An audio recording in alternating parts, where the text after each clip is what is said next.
For a guy who starred in westerns, you'd think Reagan would have been glued to cowboy flicks during his presidency, right? Turns out, in 5 years, from 1981 to 1986, he only watched 11 westerns. Maybe he had his fill from his Hollywood days or just preferred something different in the White House. Either way, it's kind of surprising for someone who rode horses on screen more than most actors of his time. So, if you're curious, here's a peek at the short list of cowboy movies Reagan made time for.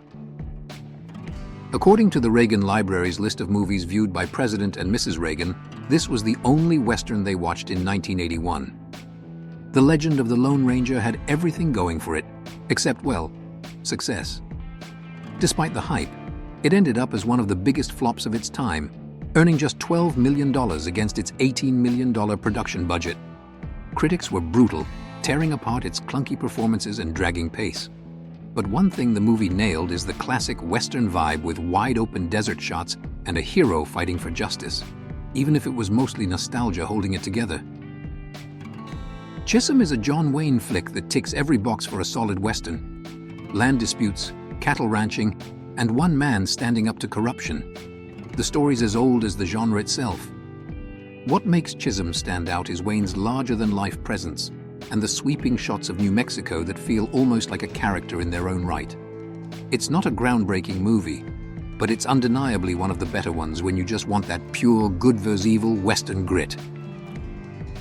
Big Jake, 1971, gives us another John Wayne classic, but this time with a bit more emotional heft.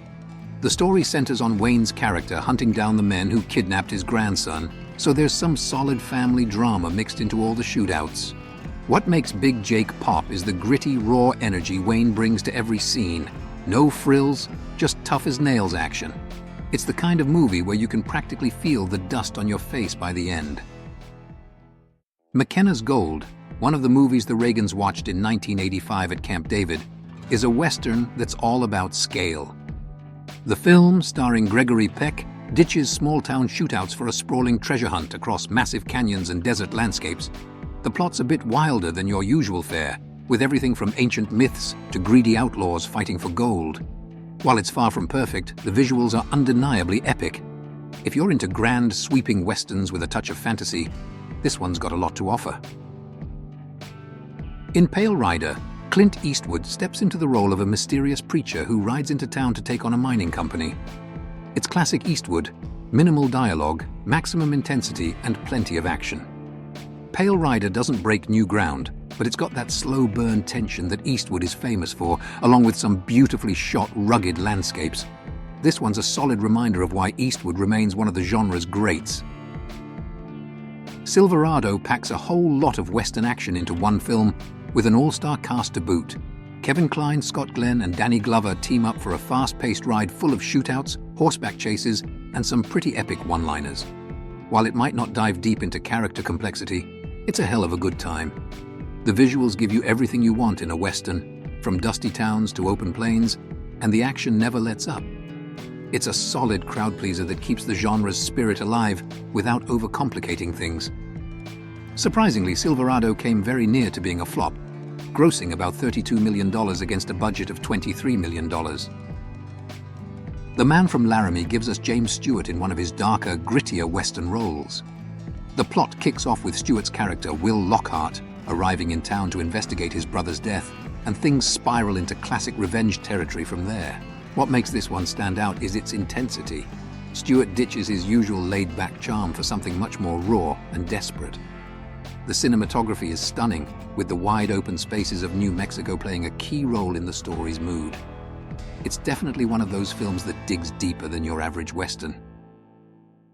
Rio Bravo throws together John Wayne, Dean Martin, and Ricky Nelson for a tense, slow-burn standoff. The setup is simple. Wayne's sheriff has to hold a prisoner in jail while a gang comes to bust him out. But what really sells the movie is the character work. Wayne's no-nonsense sheriff, Martin's alcoholic deputy, and Nelson's sharp-shooting young gun all bring different layers to the classic good guys versus bad guys story. It's a Western that leans on dialogue and tension rather than endless action, and it totally works. You can't talk about Westerns without bringing up The Magnificent Seven, and even Reagan watched it in 1986 at Camp David. This is the ultimate get-the-gang-together movie, with Yul Brynner, Steve McQueen, and a whole crew of tough guys hired to protect a small Mexican village from bandits.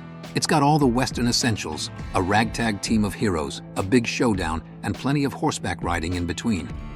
The action scenes are iconic, but it's the chemistry between the cast that really makes this one hold up decades later. If you're looking for Western fun at its finest, this is the one to watch. Ride the High Country gives us two aging gunfighters, played by Randolph Scott and Joel McCrea, who are hired to transport gold but end up questioning where their loyalties lie. It's a slower, more introspective Western, dealing with themes of honor, loyalty, and redemption. But that doesn't mean it's light on tension. The cinematography is top-notch, capturing the rugged landscapes of the Sierra Nevada as the perfect backdrop for this moral showdown. This one's not just about gunfights, it's about what happens to men after a lifetime of violence.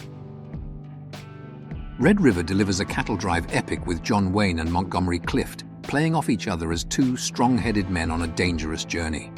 The clash between Wayne's tough authoritarian character and Clift's more idealistic one creates some real tension as they drive thousands of cattle across Texas. Howard Hawks directs this one with a focus on the scale of the West itself, making the land feel just as much a character as the men on it.